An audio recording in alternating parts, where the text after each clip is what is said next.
ఈరోజు వివిధ పత్రికల్లో వచ్చినటువంటి కథనాలు చూద్దాం. గ్రూప్ 3కి గ్రూప్ 4కి ఒకే ఎగ్జామ్ అనేది ఒక పత్రికలో రావడం జరిగింది శీర్షికగా. ఎందుకంటే రెండింటికి సిలబస్ ఒకటే కాబట్టిగా గ్రూప్ 3 గ్రూప్ 4కి ఒకటే ఎగ్జామ్ పెడితే బాగుంటుంది అనేది ఒక కథనంగా ఉంది. రెండు, సర్కారు బడుల్లో అడ్మిషన్ల పెంపుపై ఫోకస్ అనేది ఒక కథనంగా ఉంది. ఎందుకంటే ప్రైవేట్ స్కూల్కి అధికంగా పిల్లలు వెళ్తున్నారు, రోజు రోజుకి గవర్నమెంట్ స్కూళ్ళలో పిల్లలు తగ్గిపోతూ ఉన్నారు.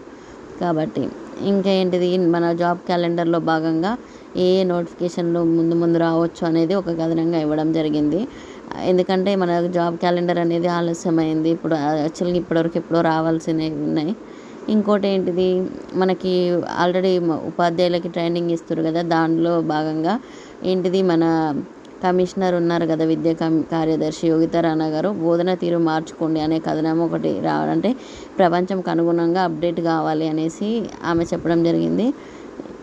ఇది ఇక గ్రూప్ 3 గ్రూప్ 4కి మనం ఆల్రెడీ